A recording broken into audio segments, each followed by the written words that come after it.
Independent media is the hope.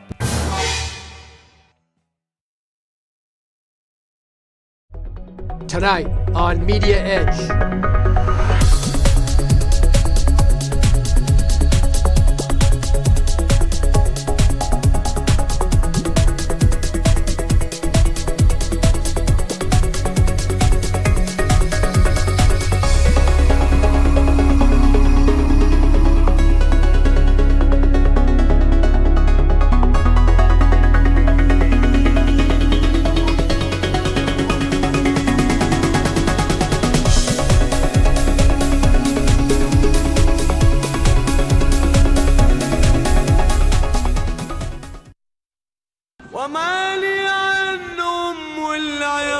The United States has already had a busy day attacking. And it was shocking and it was awesome. And bombing on a scale that was shock and awe. Shock and awe. Shock and awe. If you have to ask, is this shock and awe, you're not seeing it.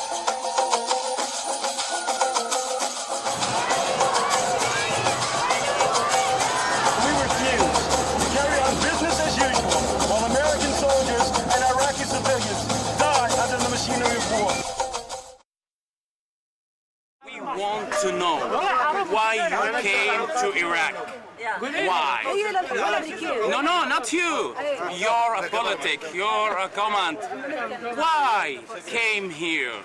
You said you have a many reason. Still now, you don't have anything. But look what you done. You destroyed. You destroyed all the people. Why? Because your politic is very wrong. From the beginning, when you let the people steal everything or take everything, and you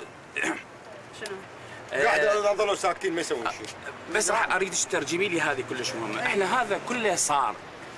This all happened, okay? This all happened, but we want to know how we can live now.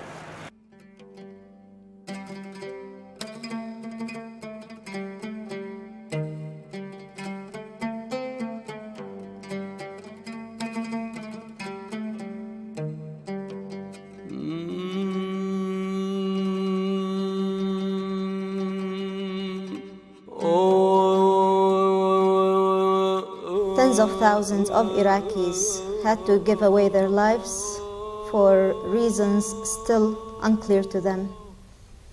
Many reasons were given. Some of them were it was the house for terrorists. Some of them were weapons of mass destruction, which proved to be a false story. And of course, the real story is untold yet.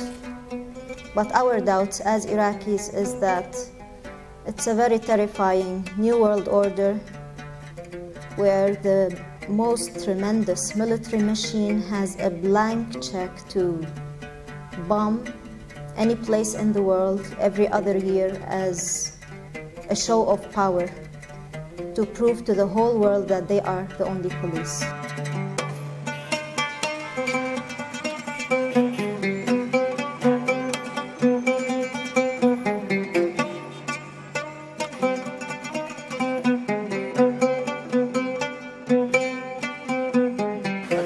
The permit issued by the brigade commander of U.S. forces in the area. We are women demonstrating against abduction of women. Yes.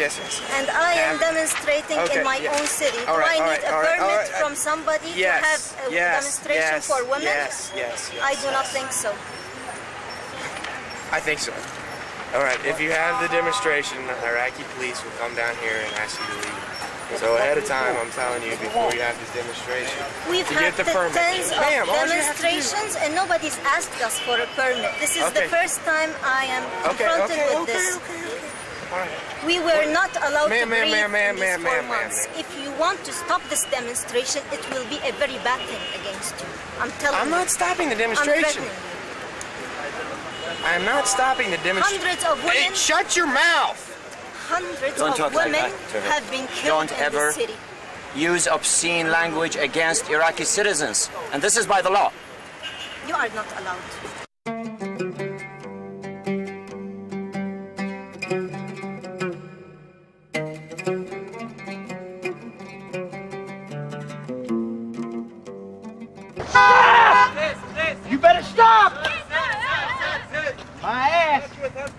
My ass! You run my goddamn checkpoint, I'll fucking shoot you! Get out, goddamn car! What? Sick. Get out. Sick, mister. You!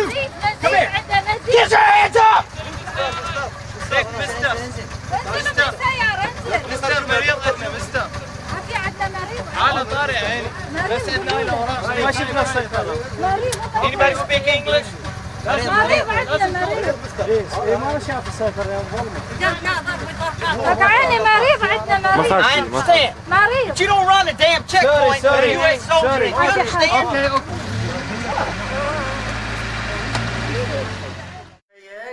وده يروح للشغل يعني. هاي ايش وقت جاي يوم 28/6 يعني الساعة 8:05 شكل طلع الباب يتمشى دا ياخذ تاكسي. ماي كار انجن ترابل ماي كار. هي ونت تو جيت ا تاكسي. طلع بالشارع العام يعني راح منها ما ادري بده يروح للشغل.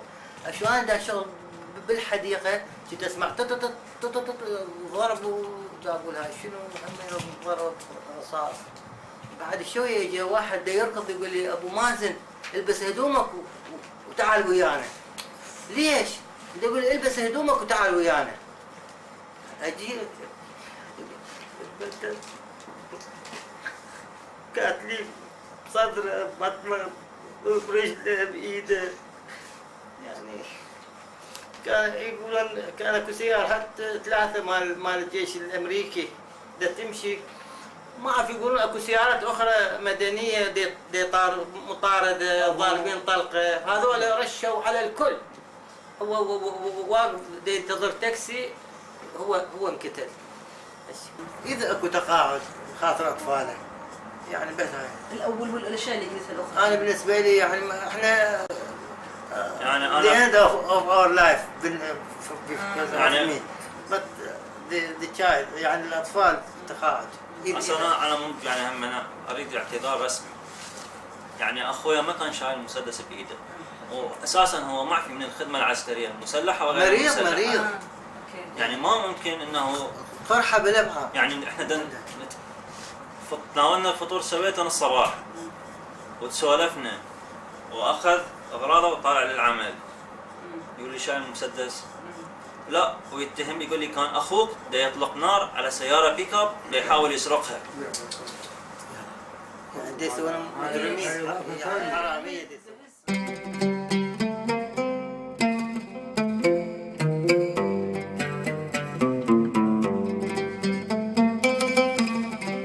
حسيت انه اكو دبابات احتقوا بالباب. شلون من الصوت؟ من الصوت القوي. نعم. وصياحهم نعم. والشرطه العراقيه هم تين وقفت سياره لاند جروز بيضاء. فطفروا راسا من على السياج ومن الباب. طفروا من فوق السياج؟ من يعني بصوره همجيه. يعني حتى اتوقع انه حتى عند الجيران شلون صار صعودهم وعن طريق السطح. احنا غلقناه لان سمعنا الدبابات جتي. نعم. فاحنا كان عندنا علم انه بدت شغله الصحف. تحديدا في ما تفضلت يوم التاريخ نفسه على 21/7 الاثنين الساعة 3:30 تقريبا. اقتحمت مقر الجريدة قوات جريدة المستقلة. قوات أمريكية مكونة من دبابتين ومجموعة أشخاص الخزانة المفروض هي تقريبا 1.5 مليون أو 3 المعارض تحديدا. وجهاز كمبيوتر يعني للتنظيم وخزن بالمواد الجديدة. وأمور شخصية أخرى يعني مستمسكات شخصية جواز سفر مال الأستاذ. قضايا أخرى يعني حقيقة ما نقدر نحصيها. احنا سمعنا أنه رئيس مجلس الإدارة اعتقل. فعلا تم اعتقال مباشرة رئيس مجلس الإدارة الأستاذ عبد الستار الشعلان واقتيل إلى منطقة وكان مجهول ما تعرفونه لحد الآن. لحد هاي اللحظة ما نعرف وين مكانه.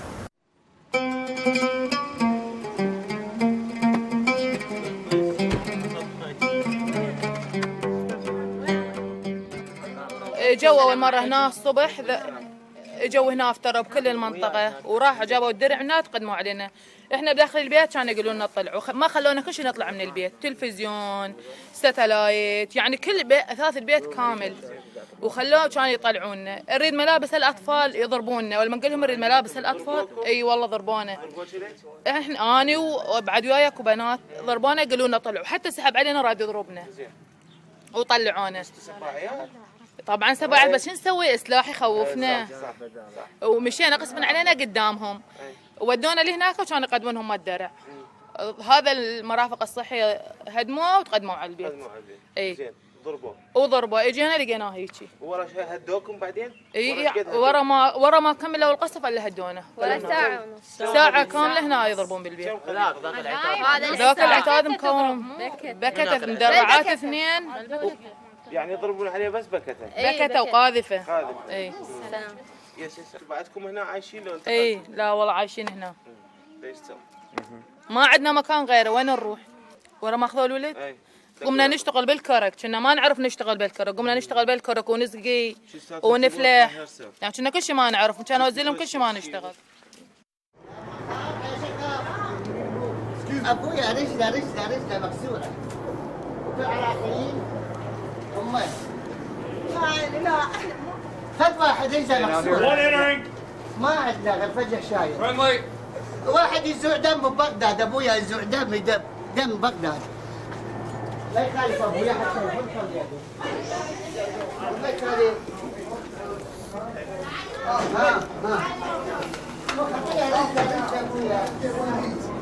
You understand? Up now. Let's go. Come on. Up. Yeah. Up. Oh! Here. Here's your cane. Hey, sit down, you. Hey. Sit. Sit. Hey, Jack. All right. Go to the house. You got him? Hey. This guy's got a bum knee? Yeah. No. You have to stay. You stay.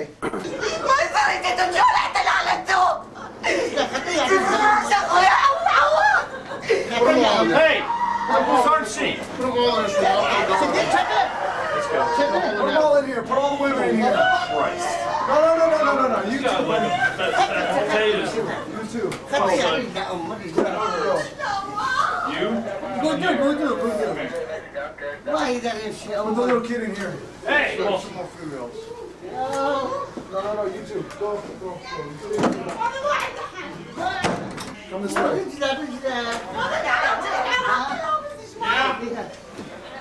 Somebody get this old man. This guy's...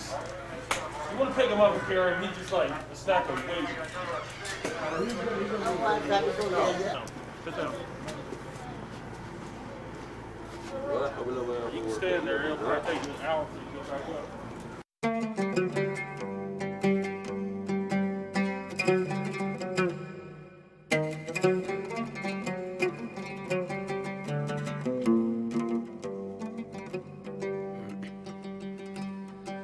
أمان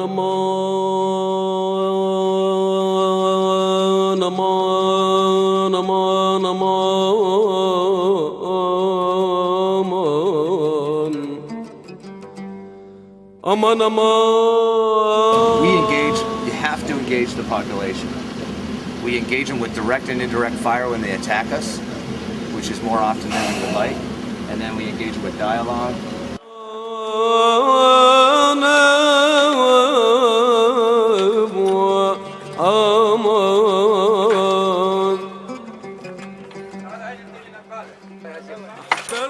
Look. Hey. Look. Look here. Look. خليني اشوف الجامعة. اصعد ابو عمر بيها اصعد. Come inside. Look. In short, the only ambulance you saw, they shot the ambulance and they shot the driver After they checked his car, inspected his car, and knew that he was carrying nothing, then they shot him. And then they shot the ambulance. Now I have no ambulance to evacuate over 20 wounded people. I don't know who's doing this and why he's doing this. This is terrible. This has never happened before. And I don't know who to call because it seems nobody is listening.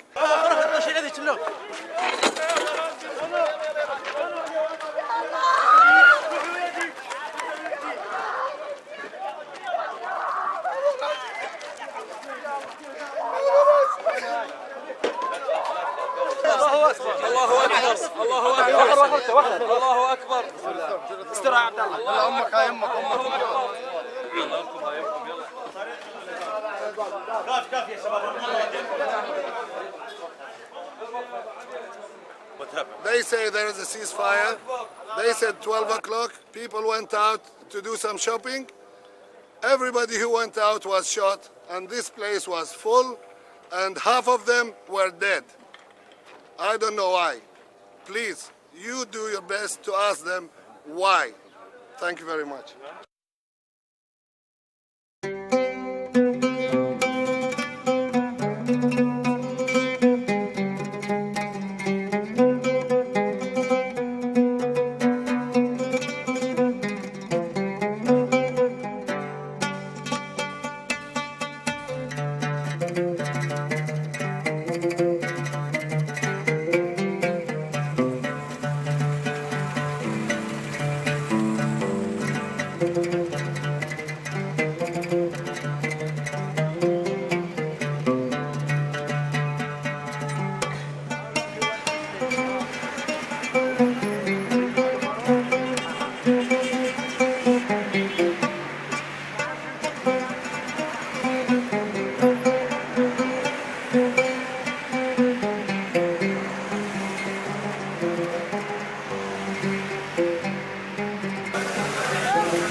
مترجم خالد قل لي يوميا 70 صحفي يصور وما كهرباء ماكو.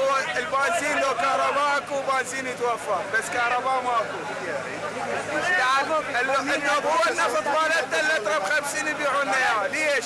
هو النفط انهم يقولون جبناكم نفط من هذا. هذه مآسي ما استفادينا من كل شيء من الظروف هذه. زين هذا المي واقف، لا البلديه يروحون عليهم يجون ينظفوها، لا كل شيء ينظفوها. ايش قد صار لها هاي؟ هاي صار لها اسبوع. This has been going on for. ليش الامريكان هنا ما يشوفون؟ لا يفوتون منا يوميا يفوتون. The Americans are passing every day through here. شنو سووا لنا الامريكان؟ What have they done to us? هذول يا قناة. Was it like this before? كانت هيجي قبل بزمن لا صدام؟ قبل ما كانت هيجي. No. And why do they think it's bad? كانت اي مجاري تنسد نروح للامانه، نروح للامانه يجون سيارات تجي تنظفها. هسه هاي صار لها اسبوع يمكن 4-5 There مرات. is no one hear us. No one listens to you. No one. Before very good, but now not good.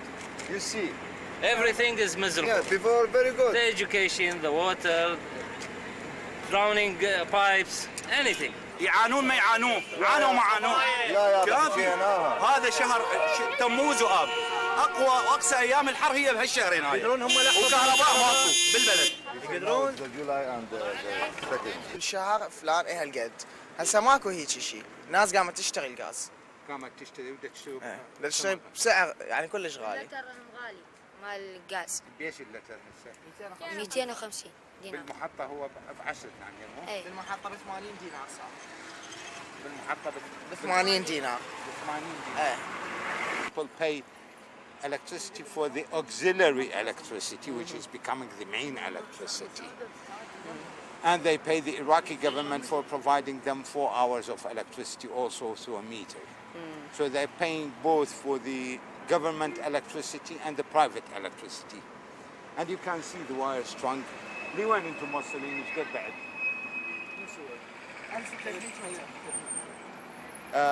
They are providing electricity to as far as 1 kilometer and 300 meters away from his place. ماكو يا مسجد مظاهرات، احنا مو قسمين، احنا عرب. يا شويه شويه صام القيد شويه شويه. ما تفيد المظاهرات ما تفيد، والله ما تفيد، القرآن ما تفيد. 700 مظاهرة طلعت. 11/4 اللي هسه يولع بينا بالشارع. من البيوت يطلعوها. Now what we don't want is that under Saddam and his clique, there were a few people who were beneficiaries, and the majority of Iraqis simply were spectators. We are creating now the same circumstance. The Iraqi public at large are spectators. There is a small clique who are beneficiaries along with the international companies. So where is the real change? In terms of economics, where is the real change? If the peace dividend is going to accrue to international companies, then I'm sorry to say this is a formula which is unfair, and I think in the long run it's a formula for disaster. عراقي بديل بغداد لا هو سواك مدينة.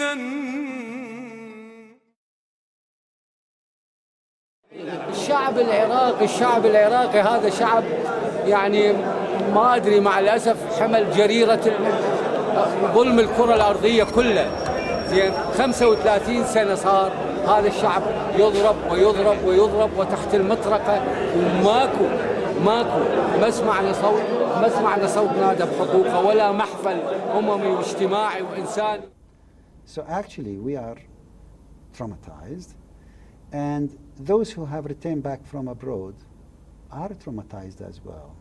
They have been traumatized before leaving the country, and they have been traumatized when they have returned to the country. It's like a Frankenstein, that's what I've been thinking. You know, this country has been chopped up by dictatorship, and then by sanctions, and by war, and now by occupation, and now it's stitched together in a very haphazard and ugly way. And it's, you know, I don't know.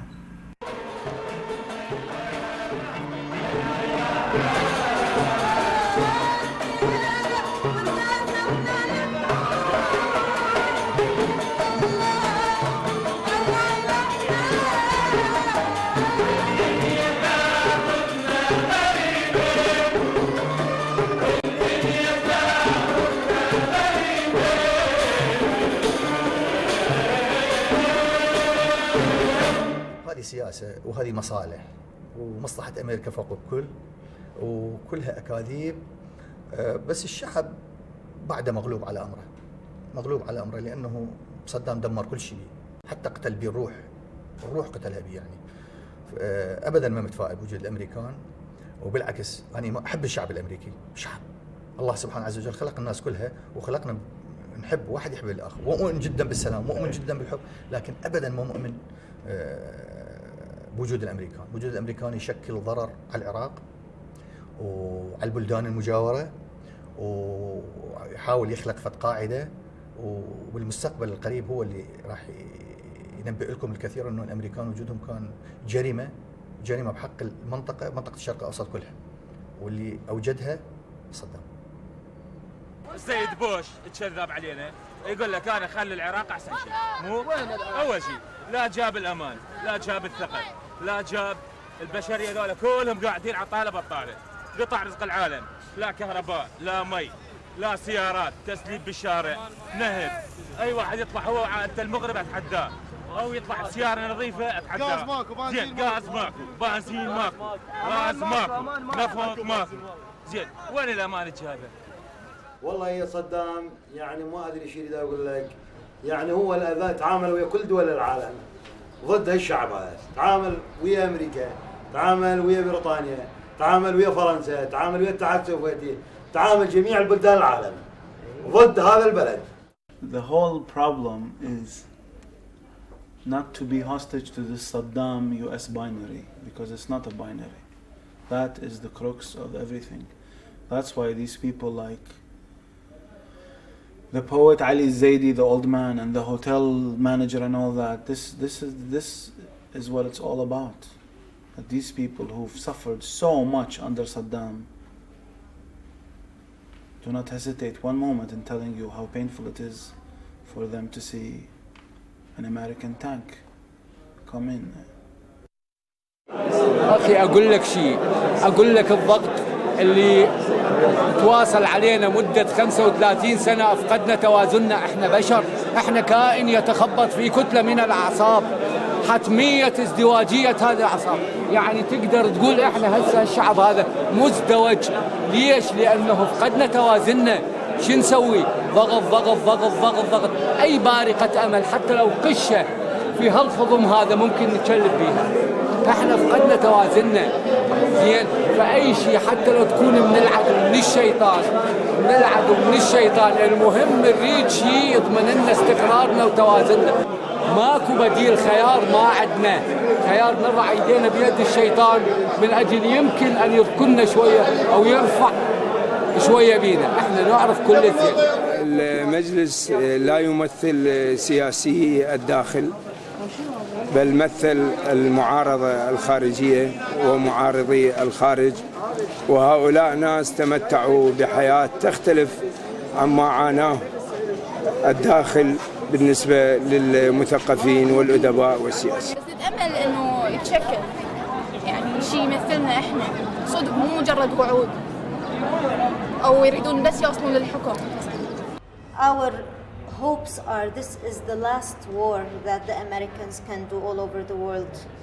This new world order that they have imposed on everybody, where their single goal is to be the single policeman in the world, has to end right away. We have given very big losses, especially the women and the children. It doesn't need to happen again.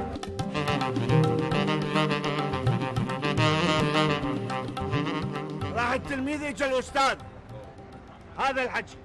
راح التلميذ يجي الأستاذ، هذا ملخص ما مفيد. الشعب هو الضحية.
والله أطلب من النساء الأمريكيات يعني رسالة أوجهها لهم، إنه يطالبون أولادهم وإخوانهم اللي هسه موجودين بالعراق إنه يرجعون لبلادهم ويرجعون لديارهم، لأنه حتى لا تتشوه الصورة أكثر، لأنه بدأت تتشوه مع الأسف.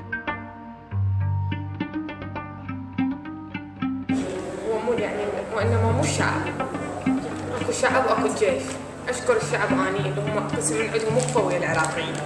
والجيش هم أشكره أني أقول له إنه بسرعة يغادر الوطن، إنه طلع من صدام من الحكم مالته. احنا كل زين ندري ما جايين على صدام، جايين على النفط، بس قد كان يقدرون ياخذون النفط باسلوب غير الاسلوب اللي دمر البلد.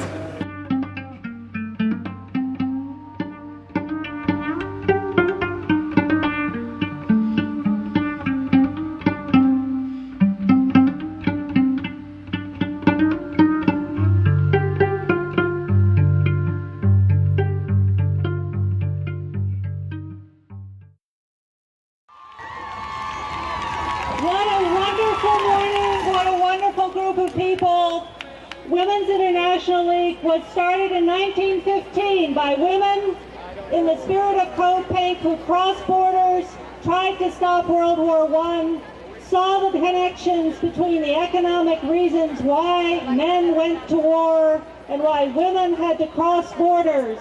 Trying to stop this war, we decided the most subversive thing we could do would be to communicate directly to the women of Iraq. We have a letter that thousands of people around the country have signed, which we're sending to the women of Iraq. As women, mothers, daughters, grandmothers, aunts, and sisters, we are reaching out to you, offering our friendship, support, and strength. You are not alone in the struggle for peace and justice. We pledge to do everything in our power to prevent further suffering for you, your children, and all of the Iraqi people. We call on women everywhere to join in nonviolent action to end the current military operations and stop future attacks. Diplomacy, yes. War, no. War will not bring anything to this world. Of course, Mr. Kim Jong-il is not my type. Of course, Saddam Hussein is not my type. But Mr. Bush, you are not my type either. We may be small, we may be young. We won't stop till peace is done. May be small, we may be young. We won't stop till peace is done. What do we want? Peace. What do we want? What do we want? Peace. What do we want? Now. Thousands of feet below you, there is a small boy running from your bombs. If he were to show up at your mother's house on a green sea island off the coast of Georgia, he'd be invited in for dinner. Now, driven, you have shattered his bones. He lies steaming in the desert in 50 or 60 or maybe 100 oily, slimy bits. If you survive and return to your island home and your mother's gracious table, where the cup of loving kindness overflows the brim, and from which no one in memory was ever turned away, gather yourself, and set a place for him. The political formula set forward by the US occupation is a very tragic one. What is called the Governing Council in Iraq has set the dividing lines between the people of Iraq upon ethnicities, upon religion, upon gender. Of course, speaking about gender is the biggest misery of all, because in this governing council, out of 25 seats, only 3 women got seats. One of them is a previous Ba'ath symbol, and 2 of them are women under veil. What is the message that is set forward for women in Iraq? Is that this submissive woman, this is the role that we should expect for our future in there. إنه للمستقبل للعراق تتمنون أمان وخير واستقلال. وأنتم؟ يعني أهم شيء وحدة الكلمة بين يعني يكونون كلمة واحدة ما يكونوا متفرقين. هي أهم شيء الحرية والديمقراطية بصدق مو مجرد كلام. This was her. Yeah. And she's wearing kind of a A mini skirt. Yeah. Tell her she was very beautiful. هم مشيتهم أو ثقافتهم أو شلون عيشتهم شلون يعني شنو هم غايتهم مثلا هم هذول العلمانيين انت تقول شنو يعني والله تصير متحررة خلينا نقول يعني. اي متحررة يعني اصول يعني. أفكار أهم شيء الأمان. في حال إذا توفر حيكون وعي أكثر.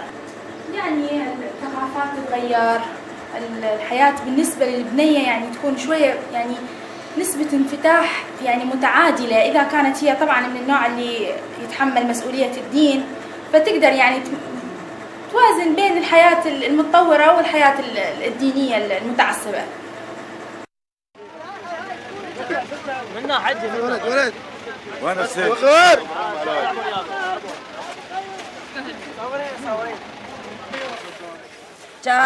غير عمل صدام بيه. ايه. Okay. ما يخالف السنة سؤال؟ ايه. Can she start off by telling me what she thinks of the CPA? نبدأ بسؤالنا شو رأيك بالسلطة الائتلاف القوات الأمريكية يعني بالعراق؟ والله القوات الأمريكية ما ريتها تبقى هنا. أولاً أمريكا من جت حررتنا على أساس التحرير تحرر وترجع، ما ريتها تبقى هنا. إيه هذا اللي نريد أمريكا بأسرع وقت تطلع من عندنا قبل الإهانة وقبل لا يصير تربية مو خوش. This morning I woke up and thought about how the people in Iraq must be feeling right now, with the absolute certainty that their lives are going to be short, with the absolute certainty that everything they know and care about will be destroyed. And how could I get through the day knowing that this was being done in my name?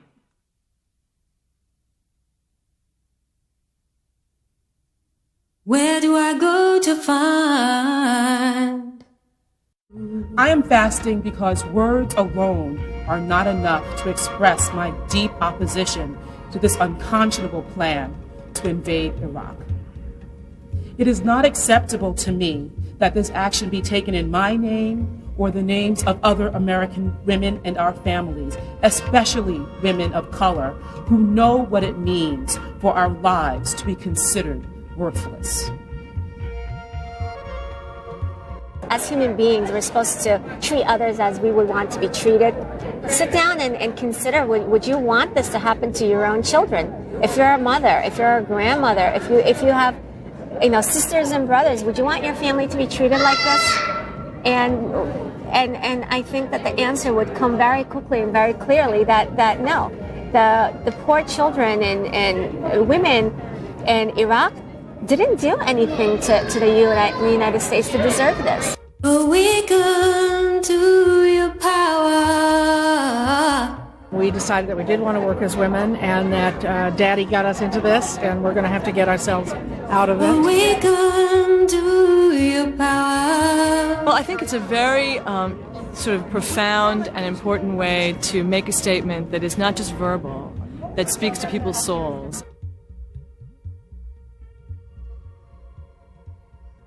Awaken to your power.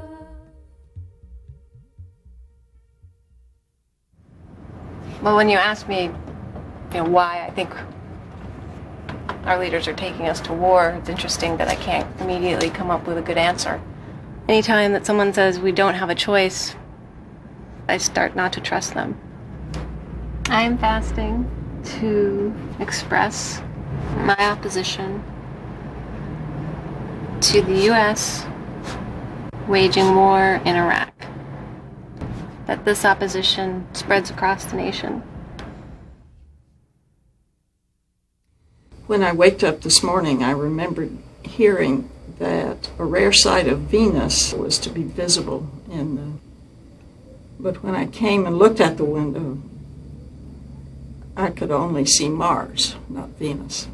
I was disappointed, but when I thought about it, it seemed a little metaphor about how the consciousness of this looming war takes up so much of my attention these days. and weighs down my spirit since 9/11. Having a quiet time here to feel connected to other women concerned about peace. There were those who didn't care about praying, the young ones, the ones who had been to America. They told the old ones, "You are wasting your time." Time? The old ones prayed for the young ones. They prayed for Allah to mend their brains.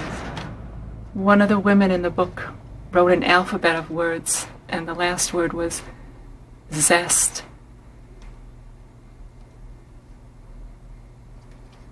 And I don't want to forget.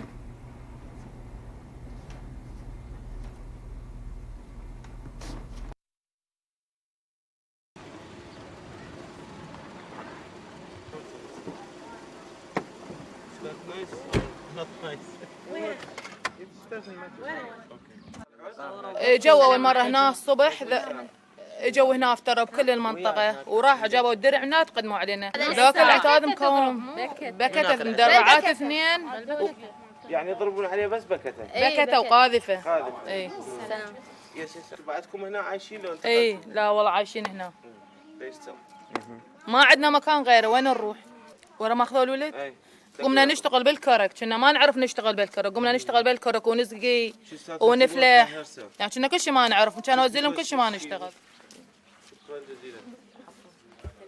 Look at Iraq for the last year, so many explosions, so many people are killed, innocent people, civilians, and so many places are targeted, so many explosions. Just in the last 2 days, 4 or 5 explosions in Baghdad and in other places of Iraq, and for the last 11 months, 12 months, a year, many explosions.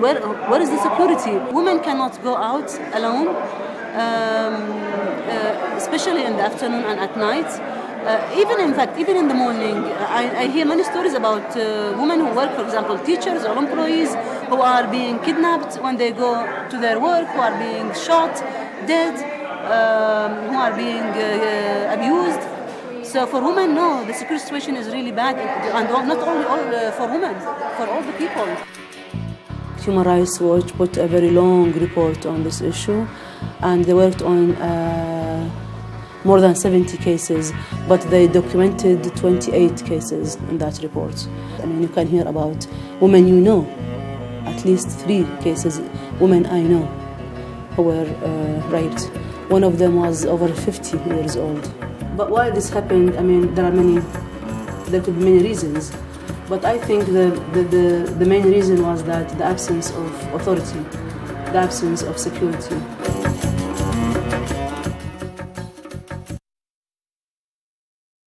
Many of you may know that women in Iraq lived much better conditions than other women in that area in the Middle East. We were much better off when it came to access to education, access to work, and also in rights, and that had a reason for it. The progressive movement in Iraq has started early on. By 1958, almost 45,000 Iraqi women were organized under what's called Women's League, and they did huge demonstrations on the streets and were able to change some of the civil laws. And most of those included articles of the law that were based on Islamic Sharia. Can you imagine, more than 50 years ago, there was a strong women's movement in Iraq. The goal of this discrimination is for the fair representation for the women in the transitional government. We want the women to take place in this transition government because we don't want only the man take a place for these places. Why should the woman be in this position? Because she is able to do everything the man can do. We always talk about the democracy. I think democracy is not being established when the woman is not in this place. أحب كل الناس تقول وياي نعم للنساء، نعم للمساواة، نعم للنساء، نعم للمساواة، نعم للنساء، نعم للمساواة. Especially politically, women cannot be oppressed anymore. We need to be everywhere. We need to be on all councils, and our numbers are 60%. We are more than half the society. Nobody can keep us down anymore. We want representation. We want councils that have policies that are friendly for women. We want equality between men and women. Long live equality between men and women in Iraq. Long live equality.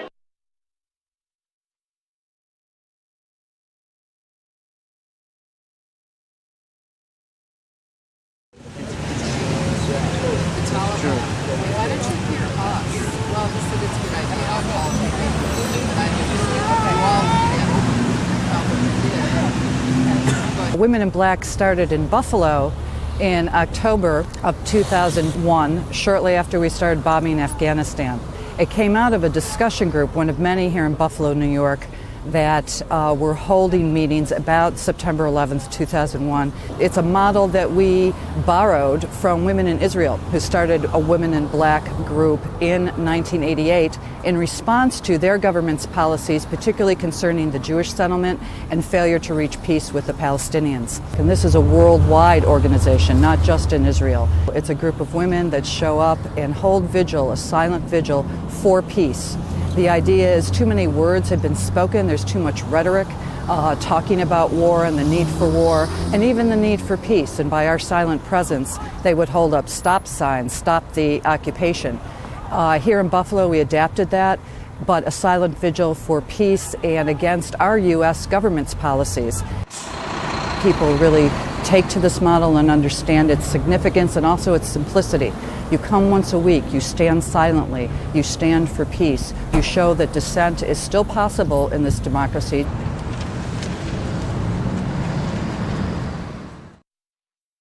Sacred the land, sacred the water, sacred the sky, holy and true, sacred all life, sacred each other. We pray that these conversions take place in our hearts, in our spirits, and in reality.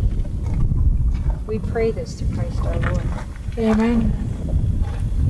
Our specific intention for being there, which we had prayed over, which we had discussed for months, was based on the fact that war was imminent, that there were threats made by the president to use weapons of mass destruction on the axis of evil countries. So every time the threat would come out, you know, we had studied for years international law, and so we were aware that the international law that has been incorporated into the Constitution of the United States, that this was being defiled. So we knew that we had to go and stop a crime. We looked at it as a form of liturgy, as a form of prayer. And so we wore white Tyvek suits that had disarmament specialists on the front, and in big letters, CWIT on the back, Citizen Weapons Inspection Teams. And we clipped a link in the fence, in the cattle gate fence, clipped a link in the fence around the silo, opened that up and put our banner, Sacred Earth and Space Plowshares, on it, poured our cross, our blood on there in the shape of a cross, on the railroad tracks, on the sides of the missile silo.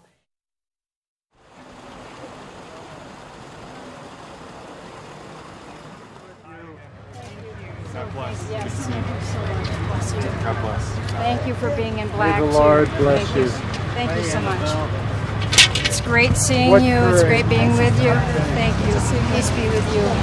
It seems like I've seen a lot of you in this way, on this journey. Thank you so much. My name is Frida Berrigan. I'm a member of the War Resisters League and part of Ardith and Carol's Jonah House community. And Ardith and Carol and Jackie have asked me to introduce them this morning and explain why they and many others of us are dressed in black. As the sisters go into court today to be sentenced by the government for their courageous and legal act of exposing and inspecting U.S. weapons of mass destruction, they are dressed as women in black. Ardith and Carol and Jackie will wear black and stand silent to be in solidarity with the voiceless millions held hostage by the threat of the Minuteman missile and the mushroom cloud.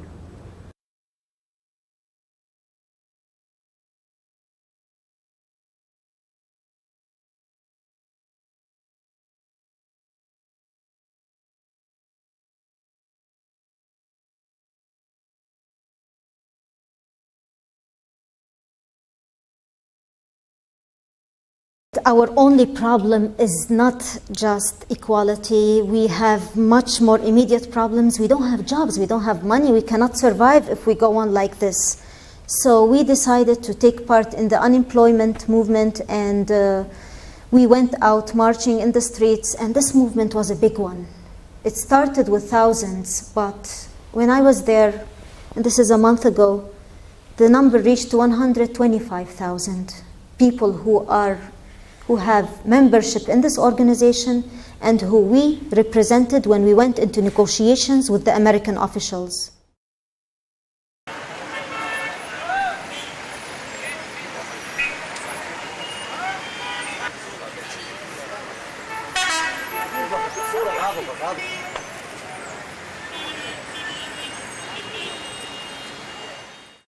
We certainly cannot trust the media to cover the reality of occupation. We did an amazing job as the anti-war movement. Here in the U.S., we managed to get over 600 organizations to come together under the umbrella of United for Peace and Justice. And around the world, there were simultaneous demonstrations like we had on February 15th that I don't think has ever been seen before in history, where millions of people came out on the same day with the same message, a very clear message: the world says no to war. So we tried our best, and we succeeded in building a strong movement. We succeeded in forcing the U.S. to go to the United Nations. We succeeded in getting the Security Council not to go along with the United States. There is a big secular base of people, of working class, of women in Iraq who are willing to fight for a better future. The occupying forces are trying to impose a very different reality. And if we are not there, if we do not get your support, it is not possible.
Cheerleader means being able to speak your truth in a way that's thought-provoking, hopefully, by the lyrics of the cheers, and also in a way that's informative. When I saw people coming out to these protests, you know, in bad weather and in small numbers, I just felt that they needed someone, you know, to congratulate them and thank them. It wasn't until we got closer and closer to possibly invading Iraq that, you know, the tens of thousands of people came out. Generally, protests are, frankly speaking, really boring. They're just really boring. You know, you're just walking, and that's great. People want to be there, obviously. But at the same time, I don't think there's anything wrong with being entertained and having fun when you're out there. When there's a group of people who are participating in the rally, they're marching by, and then, you know, maybe they're starting to get a little tired, or they're just feeling frustrated about the issues that they're expressing, and then they see the radical cheerleaders who are saying, you know, we're saying like, yay, peacemakers, thanks for being out here. It sort of pumps people up and makes them feel good. Hey, Kristen, did you know the occupation has got to go? Do you want more? What? Do you want more? No! Hey, Dylan, did you know the occupation has got to go? Do you want more? What? Do you want more? No! Hey, people, did you know the occupation has got to go? Do you want more? No! Do you want more? No!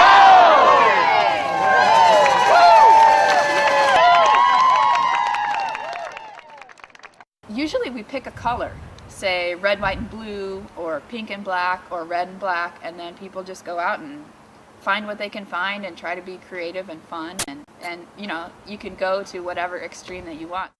We remember! We remember! It was just a year ago. Iraq was bombed, the world said no! We're aware! We're aware! You said the weapons would be found to distract from oil in the ground. We believe, we believe, it's time to take a different tack. Come on, Bush, bring them back!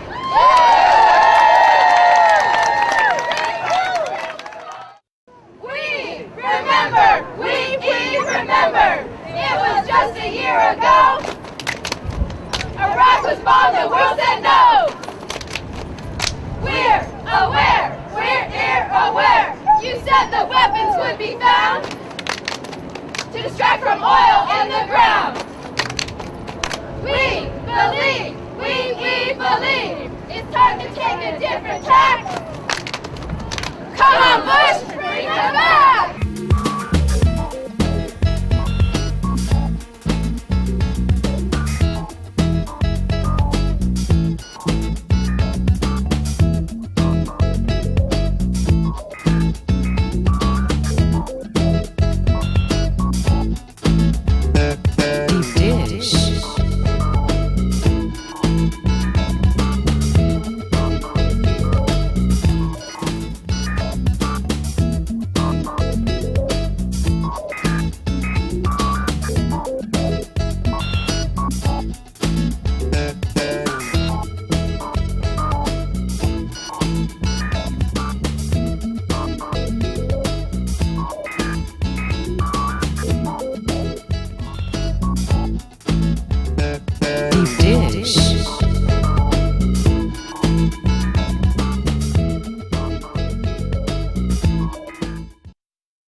When they start looking at or start exploring the issues of Muslims and the Islamic fundamentalists and start portraying them as terrorists, you know, that does add to a certain resentment towards these communities, which lead to hate crimes towards them as well.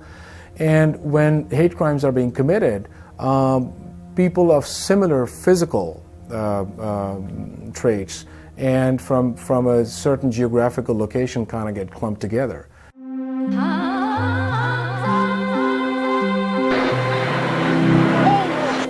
8:45 a.m. People coming down. We felt a little shake. Everybody fell to one side. We had no knowledge that... Steel core weakened by the plane's impact and the searing fire. Tragic hour in America's history.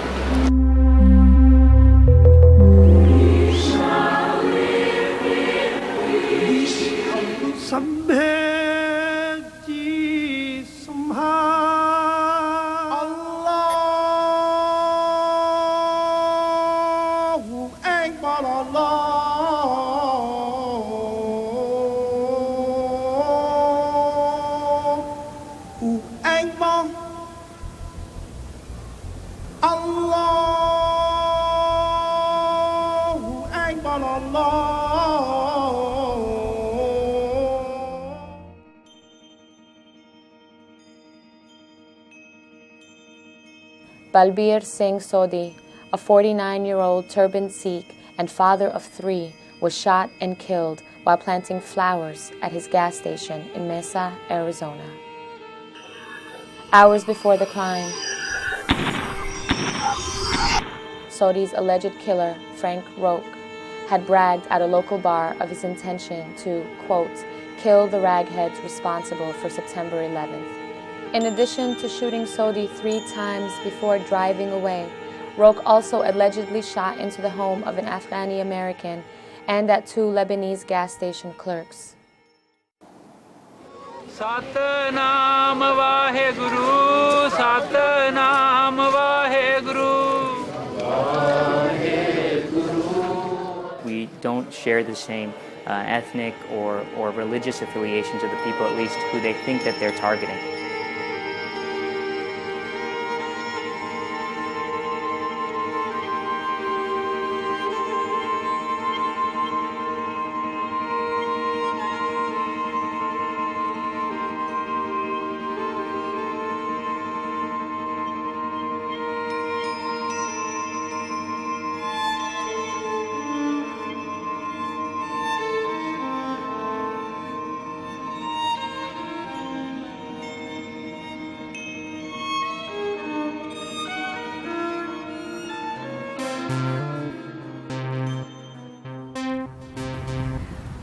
The day is Friday, the April 28, 2000. I cannot forget that day ever in my life. More charges are expected to be filed next week against the man accused in Friday's deadly shooting rampage outside of Pittsburgh. My brother-in-law called me and says, somebody shoot Sandeep. 34-year-old Richard Baumhammers is in custody, accused of killing 5 people and wounding a 6th at several locations around suburban Pittsburgh yesterday afternoon. He allegedly shot a Jewish woman, 2 Indian men, a Chinese man, a Vietnamese man, and an African-American man. Sandeep was helping my sister in a grocery store, and that guy just came in and started shooting him.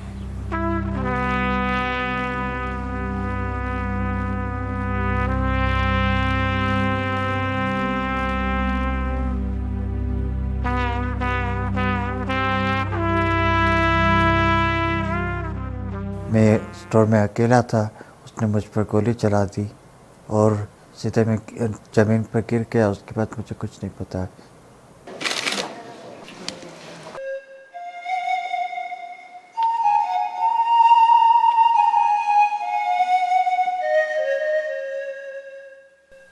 Neck down, his body is completely disabled. He cannot move his arms or legs or nothing. For food and for every little thing, he has to be dependent on somebody else. This was clearly an example where people outside of our communities didn't differentiate between whether you were from India or Pakistan or from Guyana or Trinidad. You look the same to them, and those who want to hurt you or discriminate against you, will not differentiate where you're from exactly.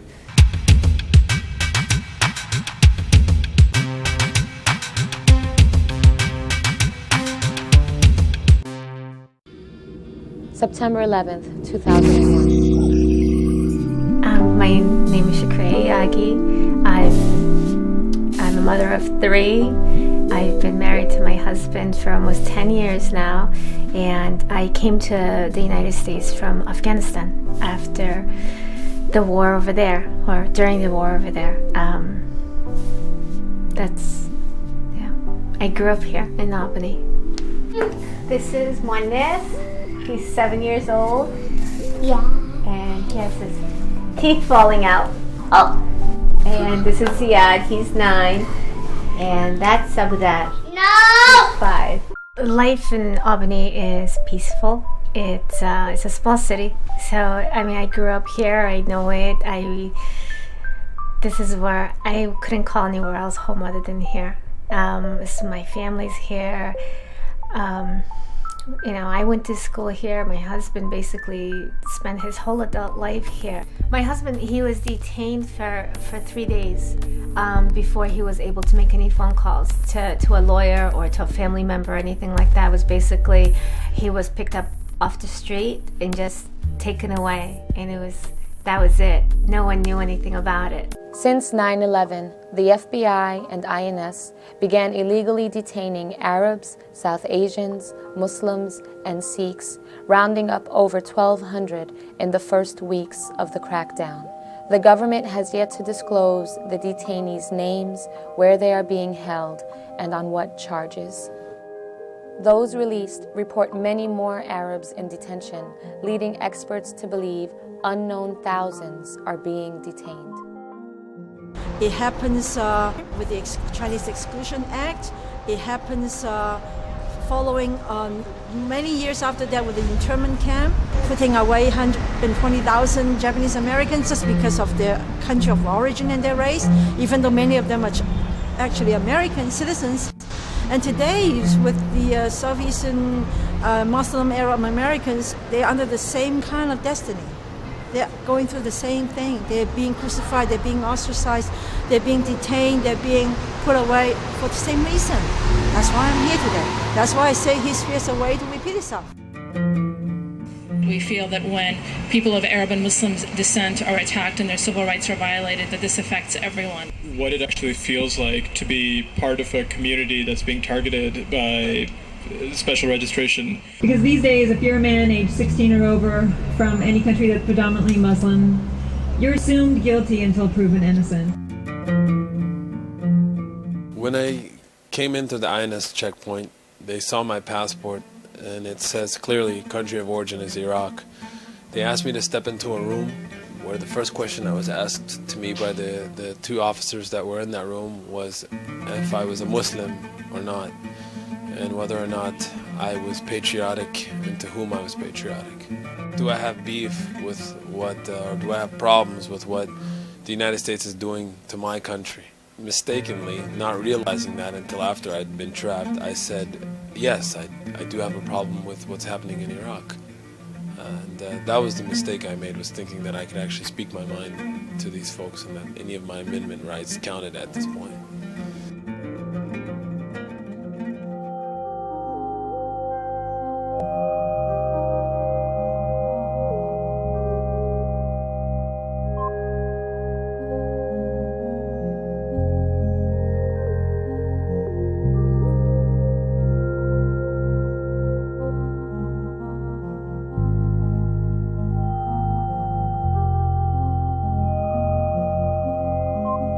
So I didn't really think much of it. I said, okay, they're questioning, that's fine. Then, you know, he should be out within a day or 2, because how long can questioning take?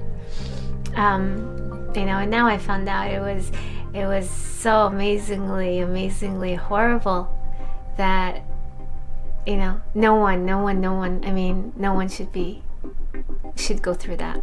He was held in solitary confinement, or as they call it, the special housing unit, where in that particular cell area that they keep you, from what I was told, it's a 6x9 cell, and it has a tiny little window that you can look out from, because you're in there 23 hours a day, sometimes 24. And the window that he had to look outside to see whether it was day or night, or the season, if you want to even say, because since he was in there all of fall, all of winter, and all of spring, they painted it on him, and apparently to all the other inmates as well, so that they couldn't look outside to see anything. He was videotaped 24 hours a day, so he had absolutely no privacy. The light was shone on him 24 hours a day. Many detainees have reported that they were mistreated while in custody. This included humiliating body searches, confinement in cold cells without blankets or shoes, and in some cases, being drenched with cold water by guards. As the jails filled, some were taken to detention centers out of state, far from families and attorneys. Yeah, well, Yeah, who is it? Hold on, she finished. Hello? Assalamu alaikum. Do they know where they took him?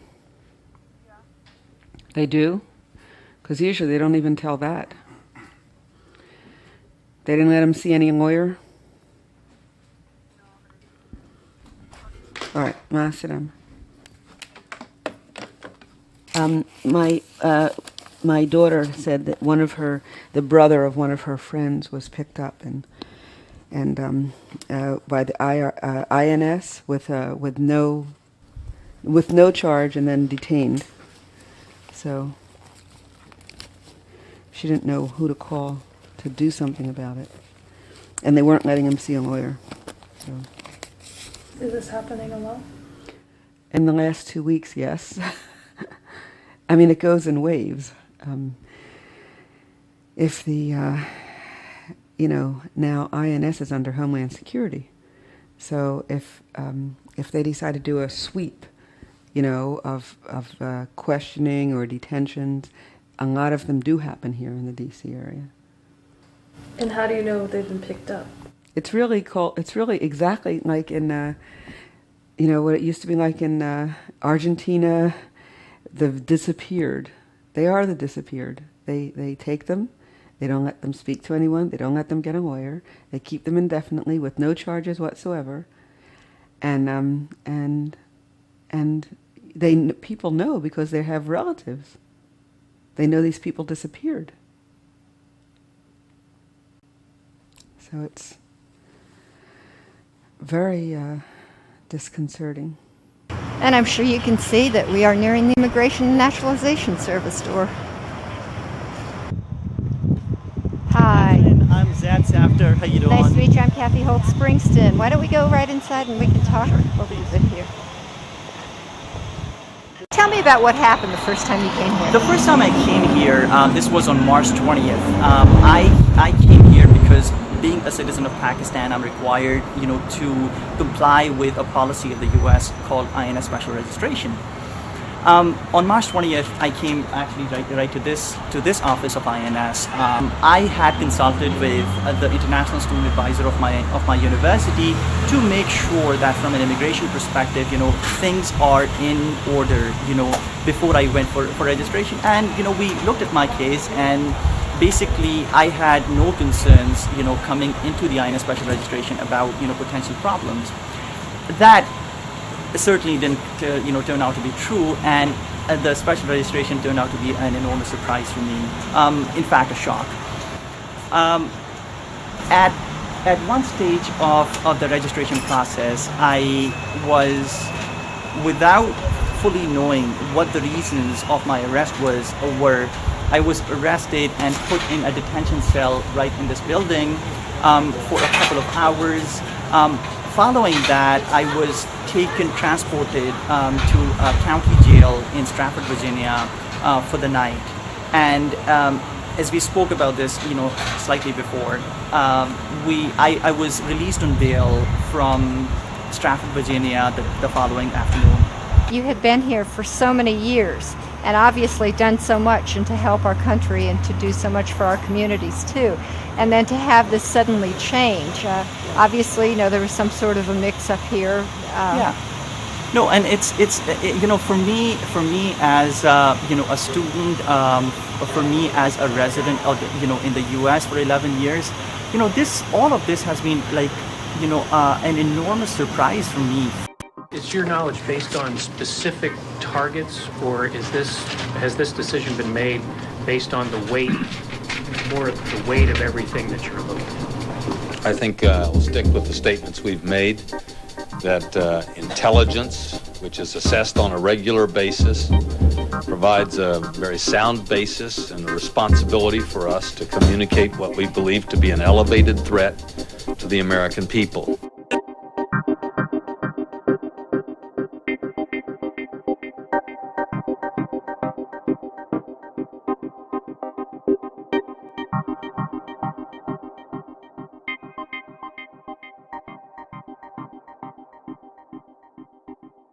There may be some bumps in the road. That's life. Everything doesn't end like it does in the soaps, you know. I don't actually know how it ends in the soaps because I don't watch it.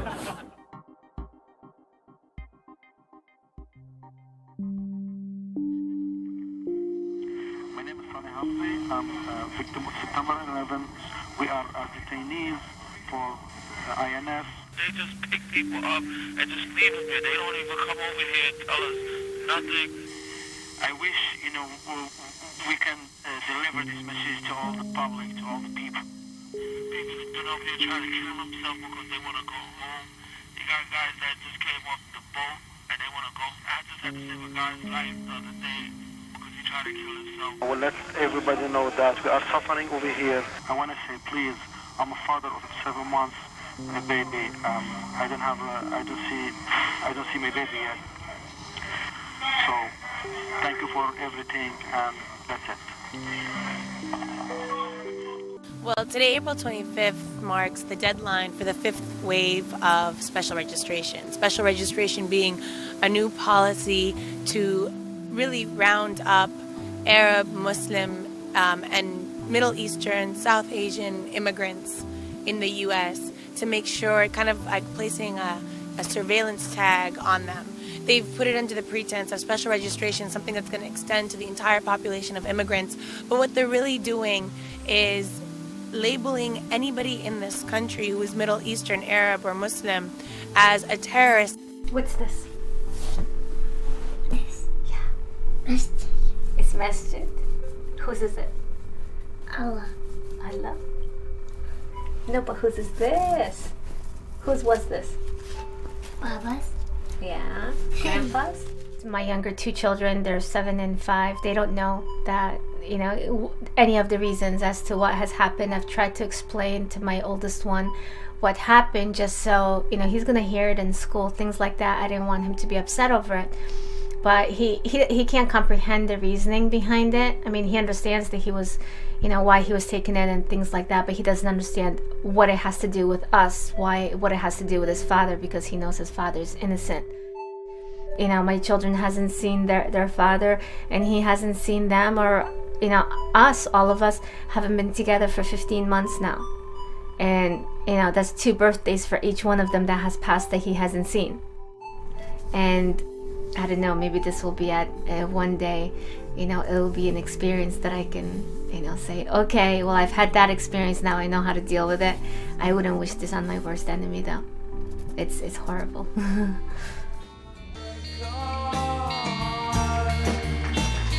By the show of what the major demonstrations have been about, you know, against the war, there were placards that said, "Stop racial profiling, no more detainments of Mideast people." I think people are much more sensitive and more informed at this time.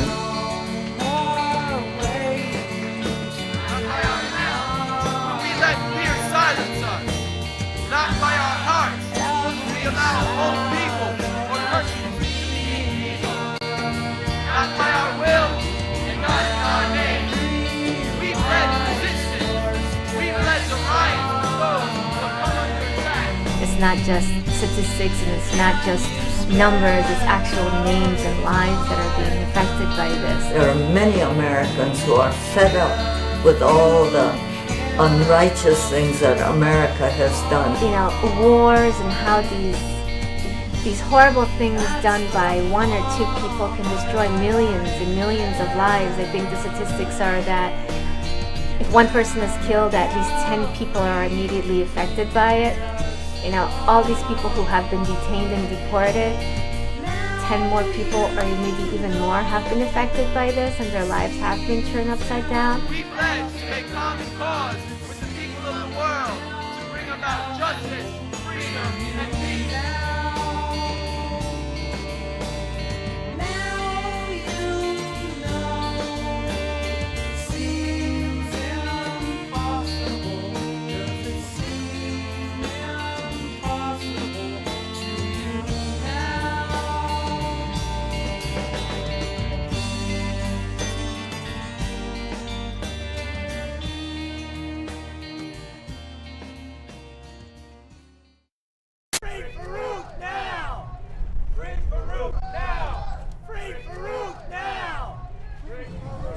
about Farouk Abdelmouti? No, I don't think he needs to be free until we know exactly who he is. They gotta stop letting foreigners into the country and letting them do whatever they want to do, and we don't know a thing about who they are, what they're doing. America isn't the same anymore. As you know, this is a rally demanding the freedom of Farouk Abdelmouti, who was arrested April 26th. Unjustly, we all feel. Since September 11th, the government has been using the incidents of September 11th to justify the imprisonment of thousands of people across the country. You know, the NYPD intelligence was well aware of Farouk's political activities. The INS devises lists of people who have outstanding deportation orders, particularly people coming from certain ethnic communities. They've said this publicly, and they hand these off to the absconder task forces in certain cities. The task force then makes its own decision who to go after and when to go after. During the time that he was arrested and taken to 26 Federal Plaza in Manhattan, this FBI agent, who's not supposed to be asking him any sorts of questions about crime or terrorism because that's not his charge, interrogated him severely and beat him, kicked him in the groin, slapped his face, and hit his head. If it were solely for INS reasons, then that would have never happened to him.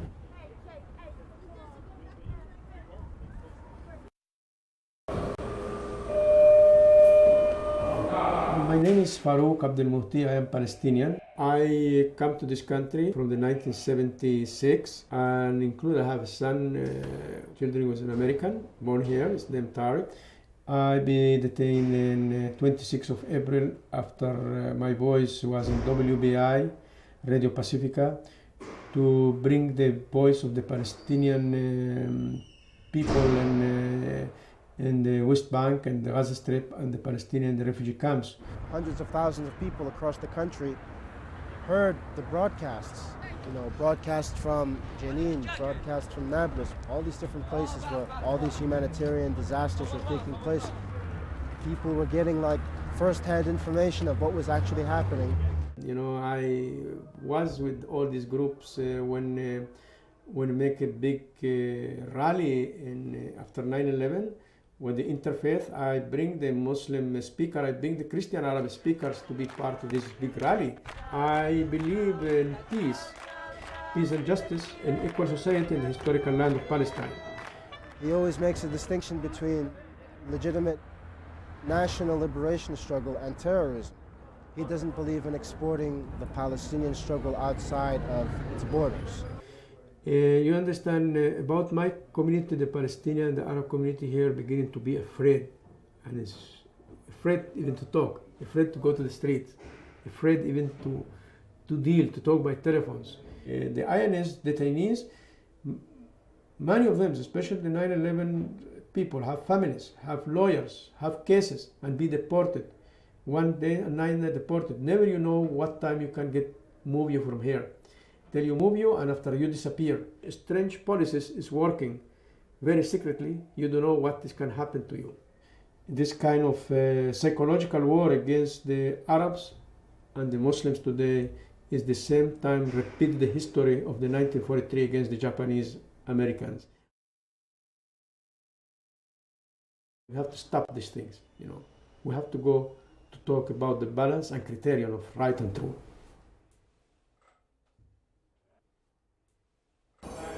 Talk to my son, say hello to him, huh? You have a telephone number, right? Yeah. Okay, please call him.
best activism is that which empowers the silent. I think poetry is a really public voice when you get right down to it. So many people who are not artists and who don't make things took a piece of cardboard off a box.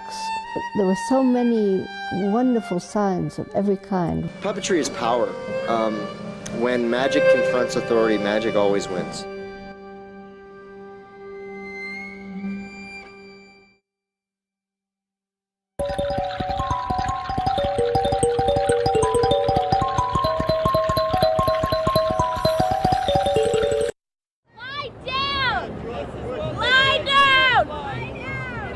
People by 5 o'clock, 200 people by 6 o'clock.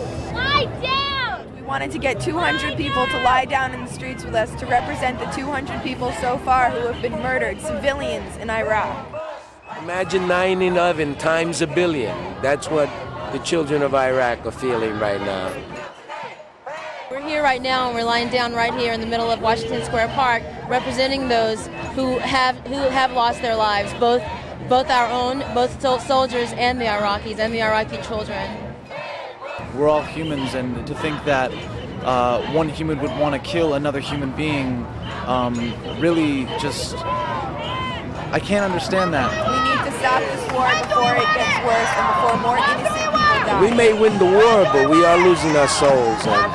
And the people that are lying down here are trying to reclaim their souls. I don't like This country's upset. Kind of moving forward in our voices that only grow stronger. There's nowhere else. We don't see this as a search. Soldiers that I know are not celebrating. We want to show the city of New York and everyone who might see this what 200 people looks like.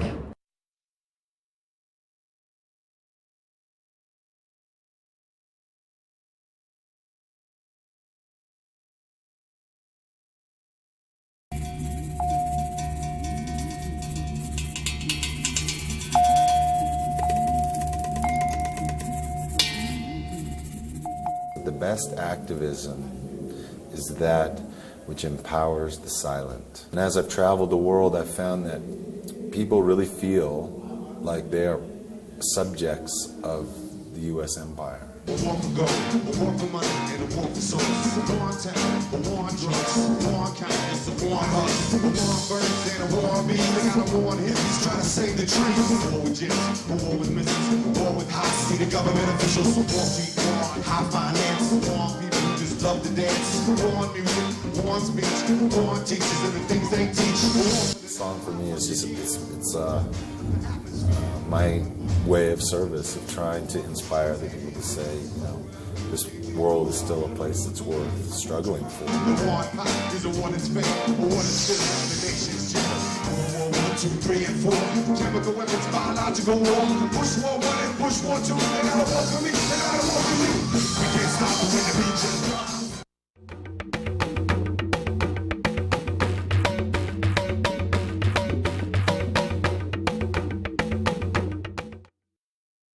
My name really is Ahmed, and I can't fly anywhere. You guys too? It's a hard time to be named Ahmed. My name is Ahmed, so it's doubly hard. They pulled me off the plane. I was flying here to New York, and the guy was like, Mr. Ahmed, we have some questions we want to ask you. We're going to have to pull you off the plane. I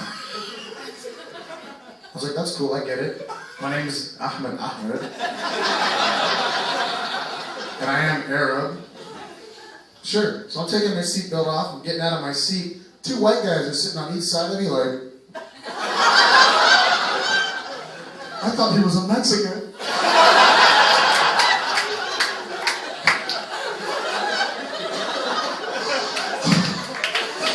You were sitting next to Al Qaeda the whole time. I was like, hey, I'll be right back. Just save my seat, I'll be right back.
I know the painting well since I was really very young when it was at the Modern, and I always really loved it and was very fascinated by it.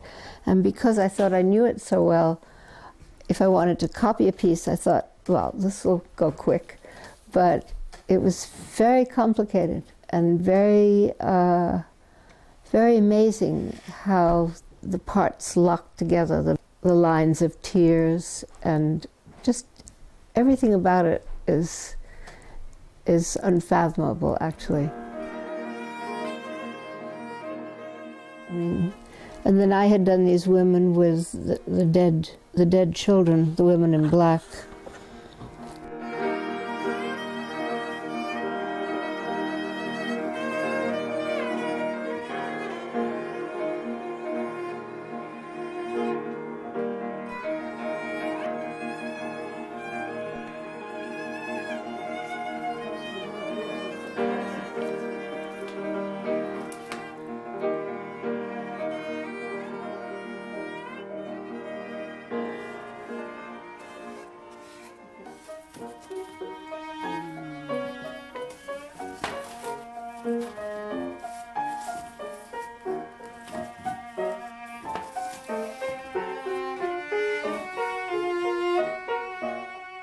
Part of what I found really wonderful about the demonstration was that so many people who are not artists and who don't make things in their sort of daily life, obviously thousands and thousands of them took a piece of cardboard off a box. There were so many wonderful signs of every kind, words, images. Some were funny, some were very cynical, but they were really full of life and they were a real outpouring.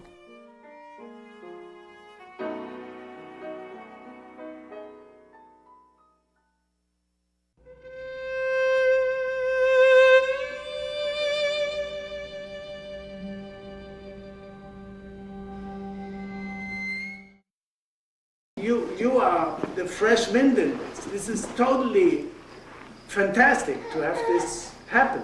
You know, that you come with new things that come from the street, from the experience of protest, and for using puppetry this way and that way. It's a totally new branch of puppetry that this stupid country has never seen.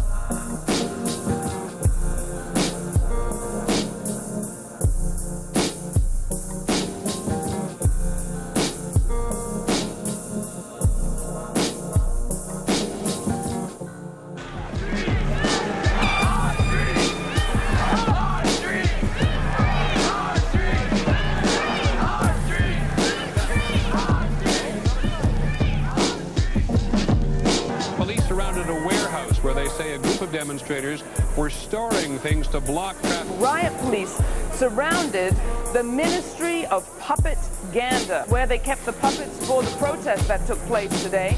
Police arrested over 70 people.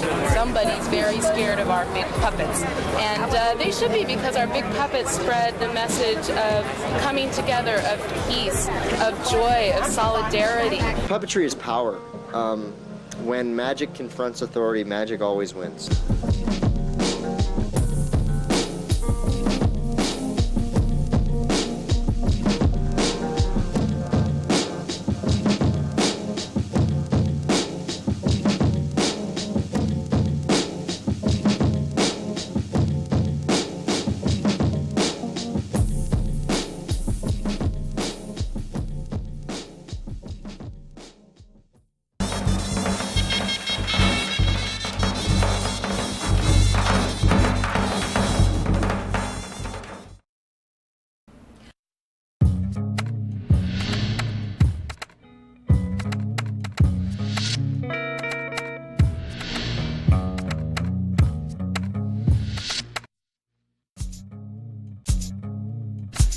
do everything we can to protect the homeland.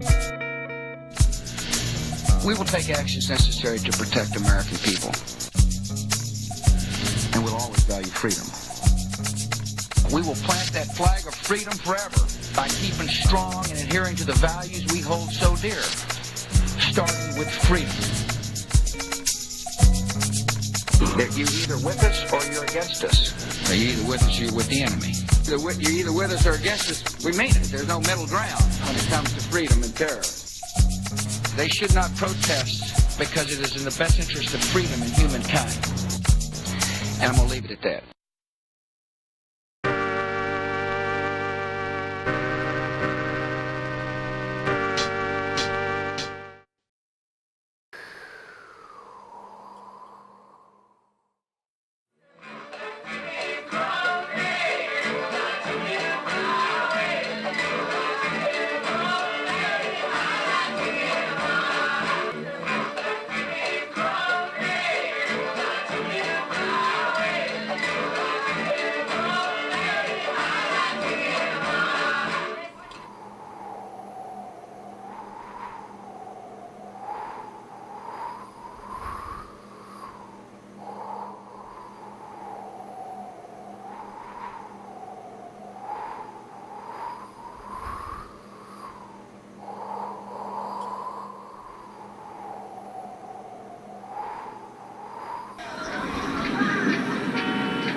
I'm going to read a poem of 6 lines by a hero of mine. He's a visionary. His name is Cameron Penny, and he is in the 4th grade. He's amazing. He's in the 4th grade in a Michigan school. Cameron Penny wrote this. He said, "If you are lucky in this life, a window will appear on a battlefield between 2 armies. And when the soldiers look into the window, they don't see their enemies. They see themselves as children. And they stop fighting and go home and go to sleep. When they wake up, the land is well again."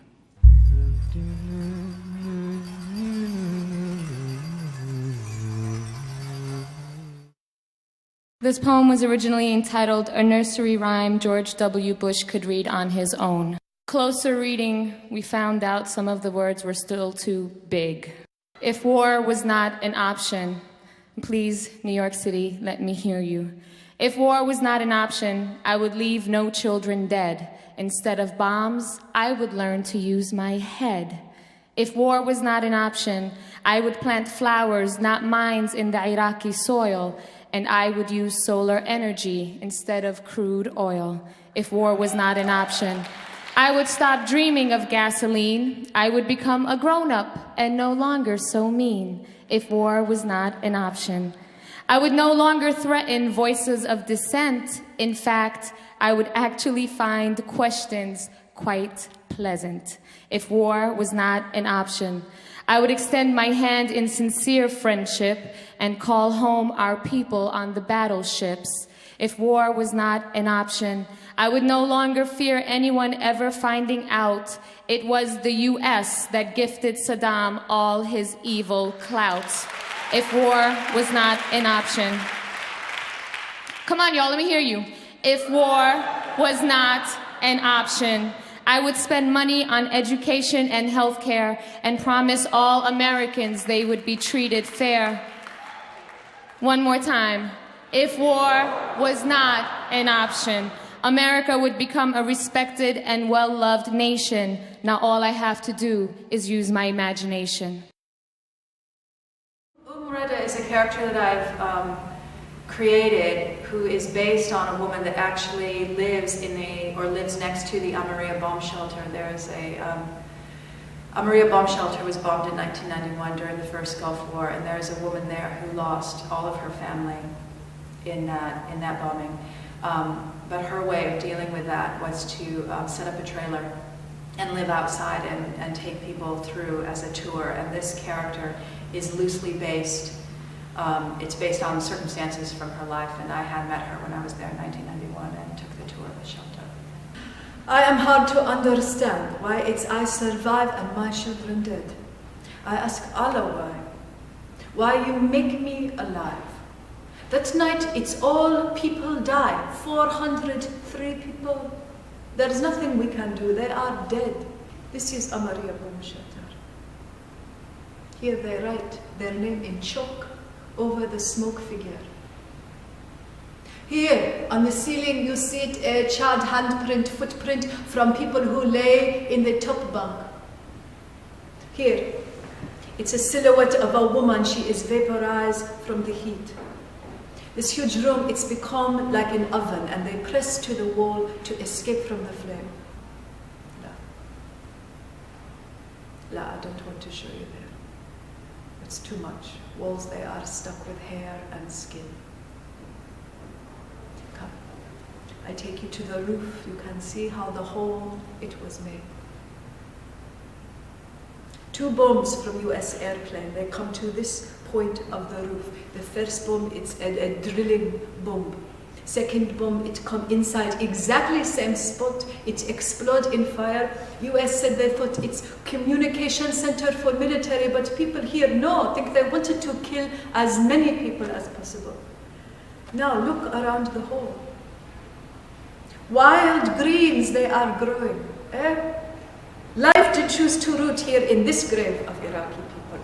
All it's my family, it's here. Ghada, it's here. So I am Ghada, mother of tomorrow. I take my full name back when I see it smile again. Then I know my daughter and son, they are alive again.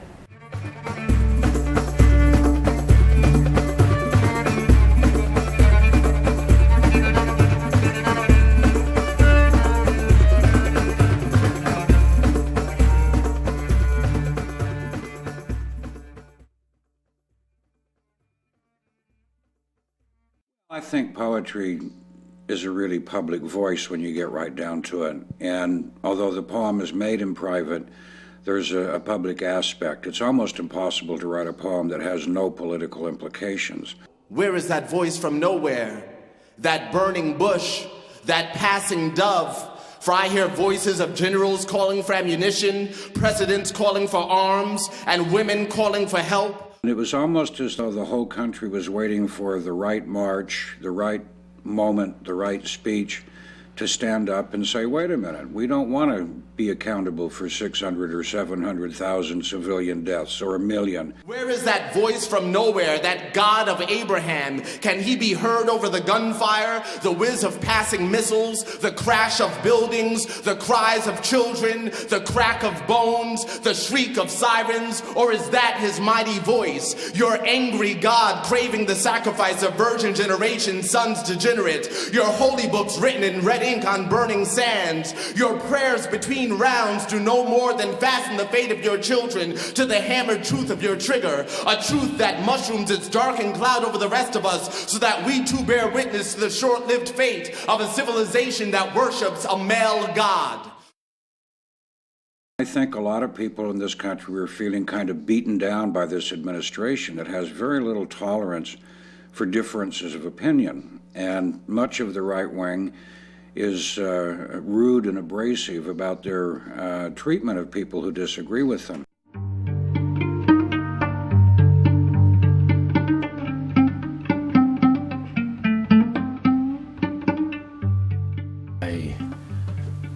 I've been photographing for 4 decades about many, many different concerns in a documentary style. The series, The Forbidden Pictures, is not a documentary style. In fact, it's a fabricated style based on the paintings of George Grosz, Otto Dix, and Max Beckmann. I decided that rather than having the corpulent replication of the Weimar Republic decadent men, that I would replace them with the George Bush look-alike and people who were more or less equivalent of the members of his cabinet. The woman has to be seen as a metaphor for the world. The groping has to be seen as what we've been doing in our foreign policy, which is groping almost blindly and taking advantage of our imperious power. All my life, I've been wondering how in the world could you make your work political. The second picture is an Otto Dix picture called The Salon.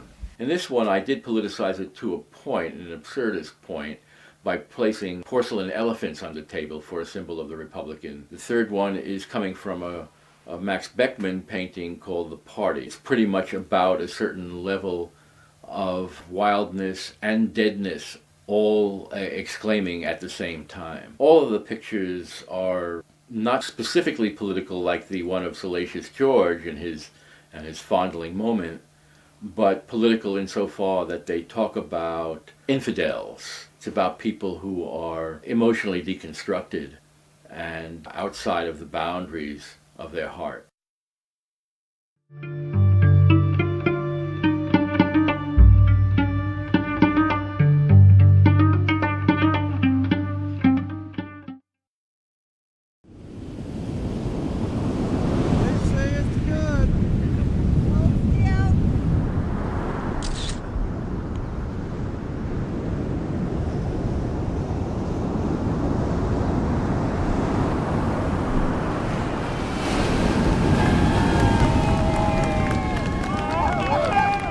Stripping for a cause, they seem to catch more attention than, a set of boobs selling a Budweiser on a billboard. We've had 14,000 hits a day on our website, and we're up to something like 24 million visitors. The story has gone from Tel Aviv to Hong Kong to Tokyo to Washington, D.C., New York.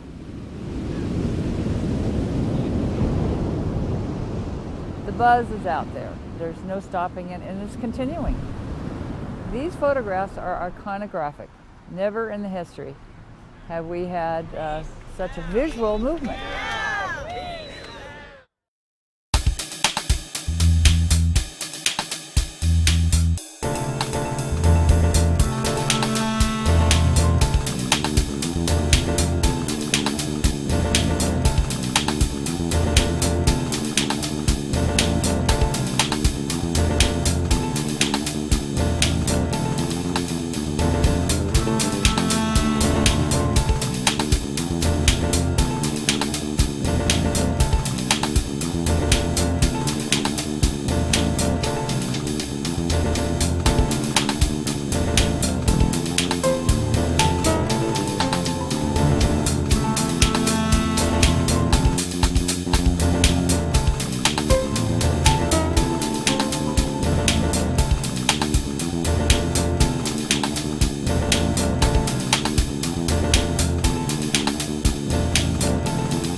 Independent media is the hope.